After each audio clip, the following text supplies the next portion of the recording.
Muchas gracias, Rosa. Buenos días a todos vosotros, gracias infinitas a los tres por vuestra invitación a participar en este foro. Le he hecho pasar unos malos días a Carlos, que si llegará, que si no llegará, que si llega la hora, que si no llega la hora. Buenos días también a los que nos escucháis desde fuera de este auditorio. Hace frío.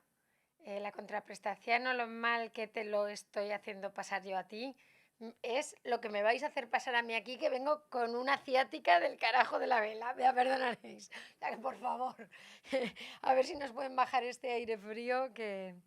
Bueno, me pedíais estos días pasados que os hablara un poco de cómo habían discurrido las negociaciones estos días, de qué opciones teníamos y de cómo están las cosas hacia el futuro, ¿no, Carlos? Me pedíais.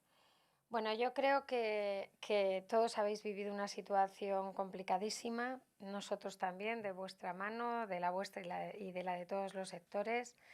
No en vano, en unos pocos meses, desde el mes de marzo, nos hemos encontrado pues, con 28 decretos leyes, más de 500 reales decretos, cientos de órdenes ministeriales no menores, órdenes ministeriales tan graves como las que han declarado los 2 estados de alarma y todas las sanitarias que han afectado, impactado de manera directa en la vida de nuestras empresas. Pensad que en una legislatura de 4 años con un gobierno de mayorías absolutas, la media de proyectos normativos es de unos 150. Estamos hablando de que nos hemos aproximado a los 1000 documentos que han impactado en la vida diaria de nuestras empresas. Los protocolos sanitarios, que son norma para las empresas y que se han actualizado varias veces a la semana. Y os comunicábamos a los asociados los domingos por la noche, de madrugada, porque en definitiva todo lo que viene en el boletín, y fijaros que estamos hablando de 1000, o sea, serían muchísimas legislaturas juntas, han impactado directamente en la vida de la empresa, en forma de muchas cosas, de distancias de seguridad, de medidas de prevención de riesgos, EPIs, de horarios de apertura y de cierre, de que eso nos obliga obviamente a reorganizar todos los turnos, a reorganizar la logística, a reorganizar la salida de residuos, en definitiva, un lío monumental. Y cuando finaliza el estado de alarma y el mando único de sanidad, todavía casi empeora la cosa. Se transfiere a las comunidades autónomas y ahora mismo vosotros lo estáis viviendo en primera persona. En cada comunidad autónoma hay una legislación, pero no es que tengamos 17 legislaciones además, es que tenemos tantas como municipios. Mirad, esto lo hago como preámbulo para que veáis una foto de lo heroica que ha sido la labor de las empresas en estos meses. Y la de todos, pero la de las empresas particularmente, las que están cerradas porque están cerradas. Pero los que habéis estado abiertos o habéis podido estar abiertos el tiempo que estáis abiertos, igual. Nos encontramos ahora con 17 normativas autonómicas y otras tantas, cada una por cada municipio. Solo a modo de ejemplo, el día 10 de noviembre, he elegido al azar una fecha, en Castilla-La Mancha hubo 25 resoluciones de 25 ayuntamientos, cada una con unos horarios de apertura, unos de cierre, y eso ha impactado directamente en la organización de nuestros recursos humanos, de nuestra actividad, de nuestra apertura al público. En definitiva, hemos estado modificando horarios de un día para otro, adecuando toda, pues lo que hablábamos, la logística, la salida de los residuos, cada uno en vuestra actividad lo que tenéis. En definitiva, esta actividad ha sido heroica por parte de las empresas durante estos meses. Desde COE, nuestro planteamiento fue desde el principio formar parte de la solución y no del problema, como nos parece que estaban haciendo otros. Entonces, porque lógicamente el caos, la precipitación, la improvisación son normales, nunca se había vivido esta situación. Pero nosotros nos pusimos a trabajar unos días antes de que se declarara el estado de alarma. En concreto, yo personalmente llamé a los sindicatos y tras 15 horas de negociación días antes del estado de alarma, en un acuerdo bipartito lo que hicimos fue sentar las bases de lo que iban a ser los ERTEs, tanto el ERTE de fuerza mayor como el ERTE por causas objetivas, porque nos estábamos mirando en el espejo de Italia. Entonces estábamos viendo que Italia había cerrado y que por el flujo de negocios y de turismo y de eventos deportivos y de todo que teníamos con Italia, el efecto contagio iba a ser inmediato, como de hecho sucedió. Entonces nos anticipamos, el día 11 de marzo alcanzamos un acuerdo con los sindicatos en el que básicamente establecemos para reducir la movilidad el teletrabajo como prioridad y los ERTEs como mecanismo de adaptación a lo que iba a ser la evolución de la pandemia. Y básicamente esos ERTEs los hacemos pivotar en los siguientes elementos modificando la legislación que hay ahora en el Estatuto de los Trabajadores, ¿no? La fuerza mayor, que ya sabéis que está pensada pues, para un incendio, nosotros decimos no, la pandemia es una causa de fuerza mayor que va a obligar a cerrar los negocios, que va a reducir la movilidad, que va a reducir el tráfico de mercancías, que puede hacer que la mercancía de Italia no llegue a España o de China no llegue a España y por lo tanto obligue a cerrar nuestros negocios. Eso es una fuerza mayor. Y además los procedimientos no nos sirven. Hay que automatizarlos, hay que agilizarlos, hay que reducir plazos, hay que eliminar el informe preceptivo de la inspección y eso lo dejamos en ese acuerdo bipartito y hay que flexibilizar los ERTEs de manera que los trabajadores se puedan afectar y desafectar en función de cómo evolucione la pandemia. Y eso lo dejamos en un acuerdo bipartito que se produce 3 días antes de la declaración del estado de alarma. El Gobierno después coge en esos decretos, en el 8, en el 9 y en el 10, sin ningún tipo de acuerdo, coge lo que quiere del acuerdo de sindicatos y organizaciones empresariales e introduce lo que quiere. Es decir, espiga nuestros acuerdos e introduce cuestiones que todavía hoy sé que son de máxima preocupación para todos vosotros. Introduce el compromiso de reserva del empleo, introduce la prohibición de los despidos. Luego, por la presión de las UCIs, nos obliga a cerrar el país, salvo los esenciales, donde también se genera un problema, vosotros lo habéis vivido, con aquel permiso retribuido, el permiso obligatorio retribuido, una cuestión, una terminología bastante rara para explicar algo que ya hay en el Estatuto de los Trabajadores, que es la distribución irregular de la jornada, pero se inventaron esta terminología que generó muchos problemas. Y en esos días posteriores nosotros lo que hicimos fue primero resolver los problemas que os estaban generando. Los que estabais en esenciales pero no teníais actividad y no podíais estar abiertos. Lo que nos costó aquello no os lo podéis ni imaginar.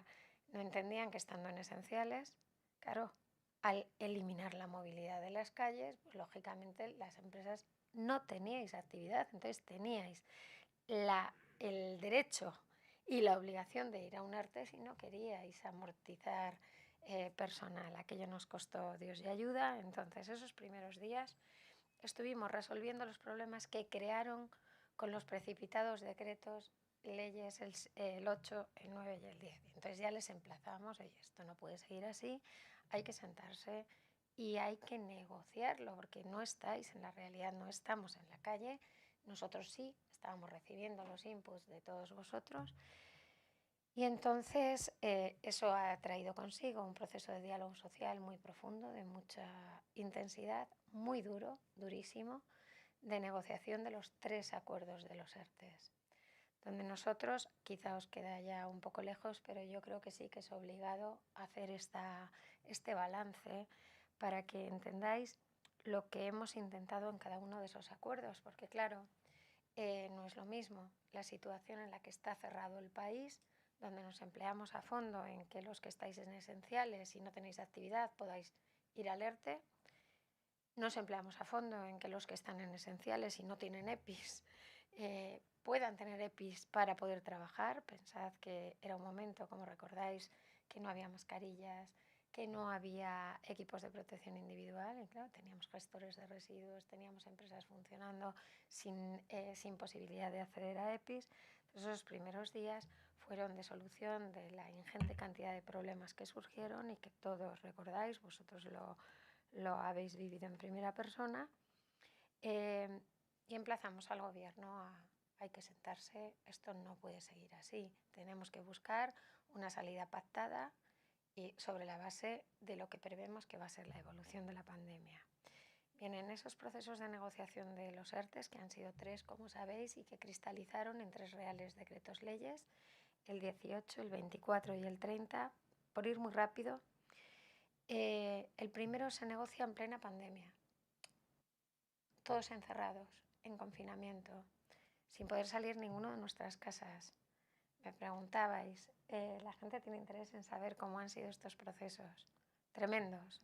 Yo tengo más de 25 años de experiencia en negociación de acuerdos de otra naturaleza. De esta nunca habíamos tenido, pero de acuerdos de concertación social y de negociación colectiva nunca habíamos vivido una negociación como esta. Sometidos por una presión brutal de todos los sectores y de todas las empresas, por un gobierno con una composición que todos conocéis y que por lo tanto también dificulta más la comprensión de determinados elementos empresariales. En confinamiento, la primera negociación de los ERTEs fueron 8 días con sus noches, encerrados, sin poder hacer recesos, sin poder mantener un momento de, oye, con los sindicatos para resetear, vamos a ver, esto lo vemos igual, no lo vemos igual. En confinamiento, digo, cada uno desde sus casas, sin poder ni siquiera hacerlo con los equipos, y 4 ministerios, negociando a la vez con 4 ministerios. Trabajo, Seguridad Social, Economía y Hacienda. Todas las negociaciones de los ERTE se hacen con una comisión delegada de estos 4 ministerios. En la mesa están Seguridad Social y Trabajo, pero vienen delegados por los 4 ministerios, de manera que cada cosa que se mueve se tienen que volver a poner de acuerdo entre ellos. Os puedo asegurar que han sido negociaciones terribles, durísimas, todas las 3, con un elemento también de limitación muy importante, que es el elemento presupuestario. El gobierno, pensad que todavía no están los fondos europeos aquí, tardarán muchos meses en llegar, con un presupuesto que tienen prorrogado desde el año 18 y por lo tanto sin dotación para hacer frente a esta realidad y por lo tanto poniéndonos sobre la mesa unas limitaciones presupuestarias que a nuestro juicio no alcanzaban a la imperiosa necesidad de acompañar a las empresas en este proceso para no destruir tejido empresarial y a los trabajadores para no destruir empleo. Entonces, las negociaciones han sido en los 3 casos muy duras. Por ser concreta, en el 18, en el primer acuerdo de los ERTEs, viendo el problema que habían generado con el acuerdo inicial, la fuerza mayor total, la parcial, que aquello fue un lío de diferentes sistemas de exoneración en degradación, como si se fuera a encender el país de un día para otro, nosotros nos proponemos varios objetivos que se consiguen en ese acuerdo. El primero y muy importante, creo que para todos vosotros, que la empresa decidiera. Es decir, que sea la empresa la que decidiera si entraba en el ERTE o si no entraba en el ERTE. Que no nos lo obligaran. La predisposición del gobierno en ese momento era: se termina el estado de alarma, se abre el país y tiene que abrir aquí todo Kiski. Mira, la economía no funciona así, no se enciende un botón y se activa la economía. Se tiene que activar el entorno, tiene que estar normalizada la movilidad, el tráfico de mercancías. Lo primero era que nosotros decidiéramos, que las empresas decidierais si os manteníais cerradas o si ibais al ERTE. La segunda, si una vez que decido abrir, Yo decido a cuántos trabajadores dejo en el ERTE y a cuántos saco. La tercera era poder meter y sacar gente en función de cómo fluctuara la demanda.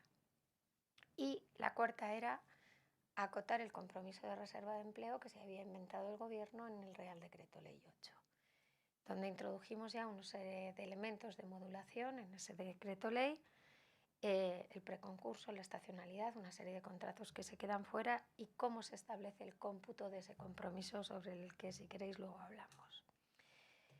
La siguiente negociación en el mes de junio, porque la primera tanda terminaba, como sabéis, el 30 de junio, lo mismo, se producen unas situaciones similares, pese a que en la tripartita íbamos viendo semanalmente la evolución de los datos. El Gobierno seguía instalado en esa idea de que, una vez abierto el país, se abriría por completo la economía. Entonces, nuestro objetivo era que las empresas que hubieran decidido mantenerse cerradas porque en otro caso iban a entrar en pérdidas pudieran hacerlo, cosa que a priori no quería el Gobierno, que se volviera a los ERTEs de fuerza mayor flexibles, es decir, que se mantuviera esa figura donde pudiéramos afectar y desafectar trabajadores, pero se mantuviera la fuerza mayor, que el Gobierno no la quería. Ya el Gobierno entendía que, encendido el país, había que ir a un ERTE por causas objetivas, pero eliminar la fuerza mayor. Nosotros, en plena negociación, ya veíamos lo que estaba pasando en Lérida y en Huesca, sobre todo con los temporeros y en determinados sectores, que luego se extendió a otros sectores. Yo tengo fama de ser un poco burrota, aunque pequeña, y yo les dije que no me levantaba de allí sin los rebrotes, que era otra vez pues el cierre y la exoneración prácticamente total de las cuotas. Tú me obligas a cerrar, o bien por un contagio, o bien por una normativa autonómica, me tienes que acompañar en este proceso. Aquello el Gobierno no lo veía, se consiguió, y en aquel proceso nos pareció muy importante también que se exoneraran los ERTES ETOP, para que los que pudierais abrir pudierais ir abriendo con la garantía de que estabais acompañados en cierta medida también para amortiguar el impacto económico que habíais tenido durante los meses anteriores. Entonces, con esa exoneración para los trabajadores activados y para los trabajadores inactivos, que durante unos pocos meses os acompañó, ¿no?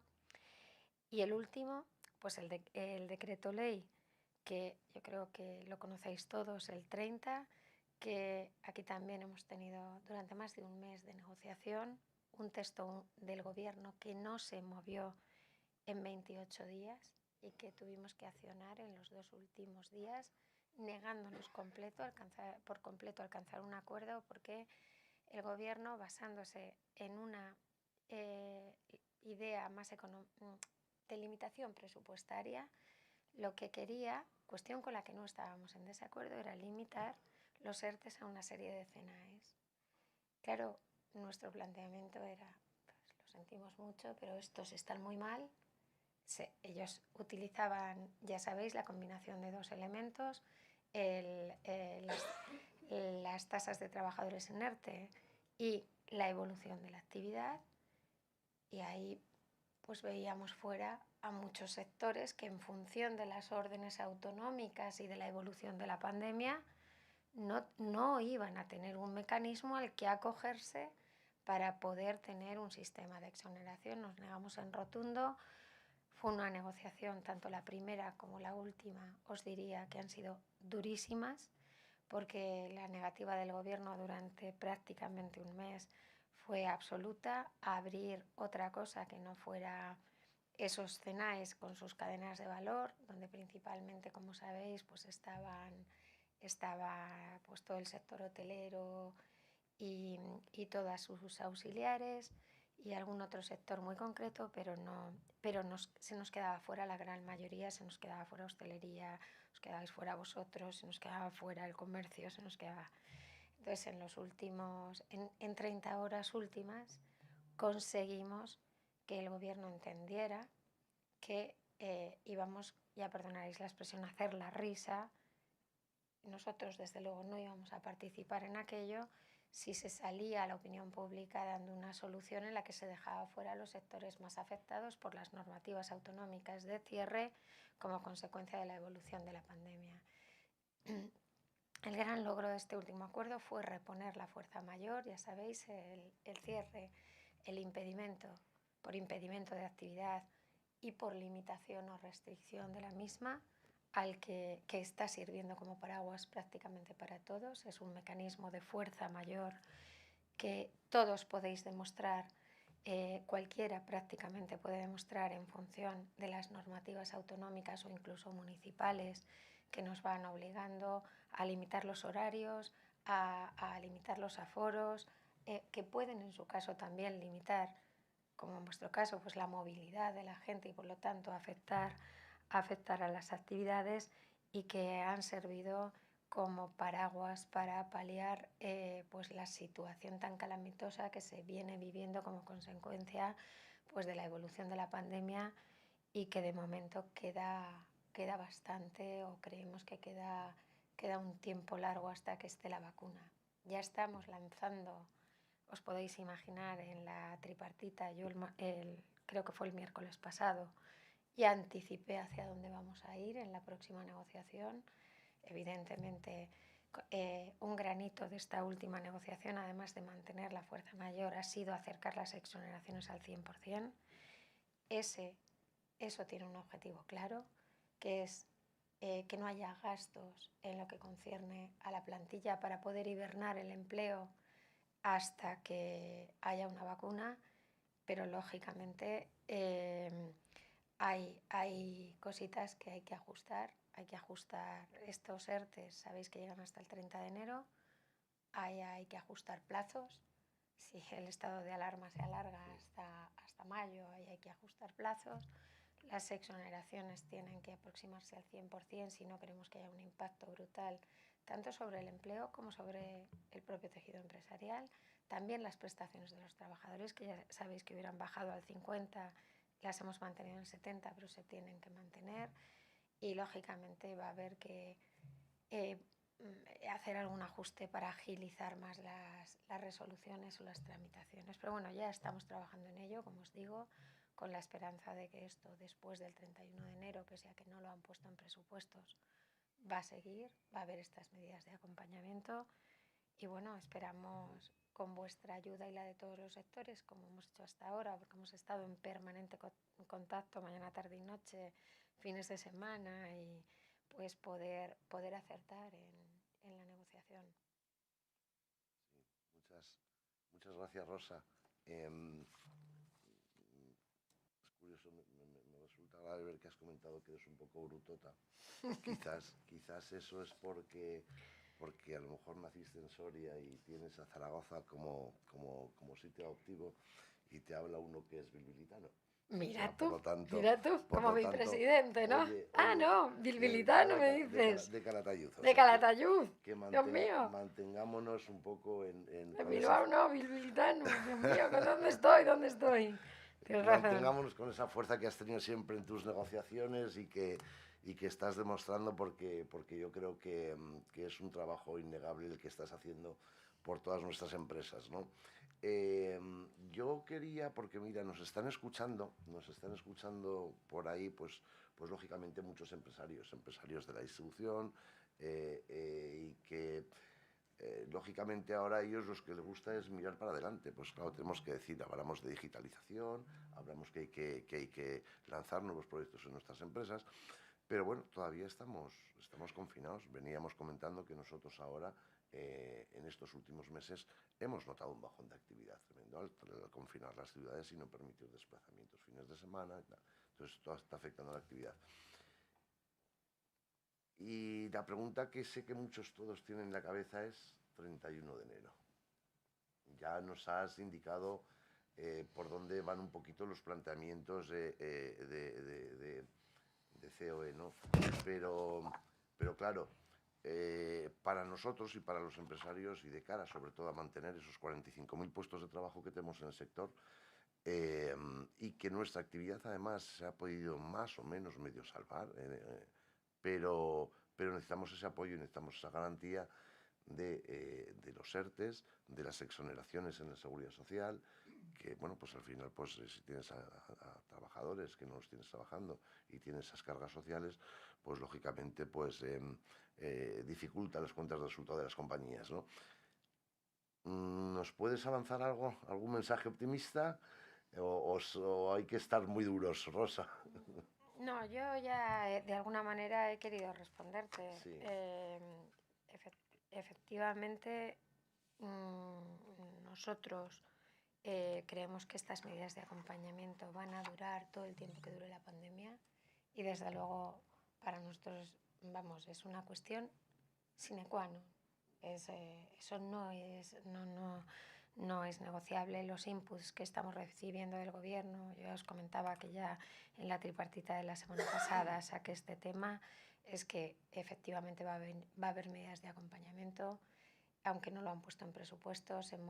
Estamos trabajando también a nivel con los grupos parlamentarios para que se introduzcan partidas en los presupuestos, pero bueno, no tenemos dudas de que eso va a seguir. Os digo más, incluso es muy probable que esta nueva figura de los ERTEs, que ya estaba en el Estatuto de los Trabajadores, pero que la hemos amoldado a una situación muy concreta, lo hemos hecho flexible para meter trabajadores en función de en este caso de la evolución de la pandemia, pero también sabéis que esto solamente estaba en los ERTEs por causas objetivas.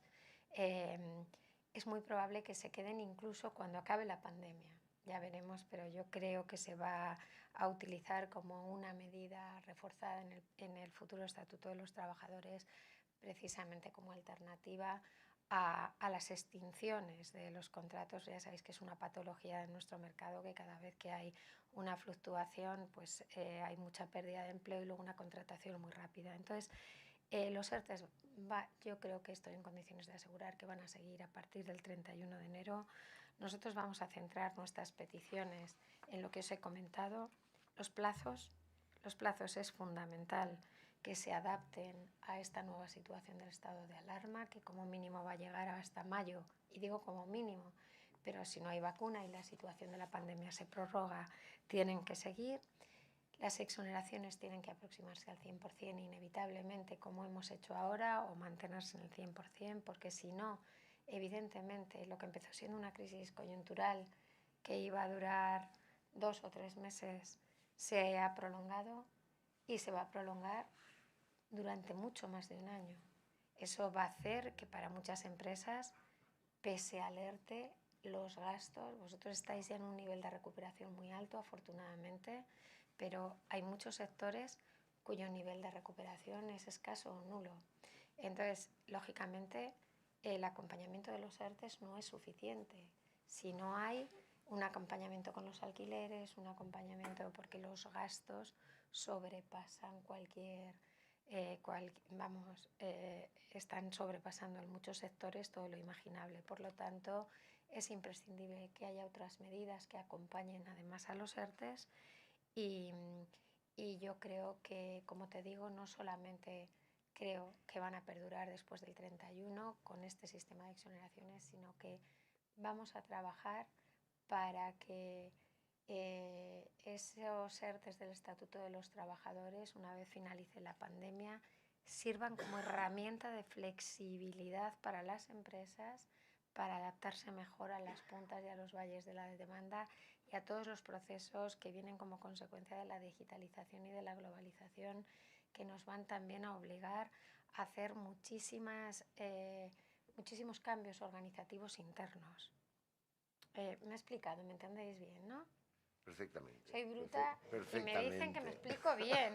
Entonces, este año nos hemos perdido la tomatina y La- nos hemos perdido todo, todo. pero me dicen que me explico bien, pero si no, me lo decís. Te explicas como un libro abierto, Me lo decís si definitivamente, no. ¿eh?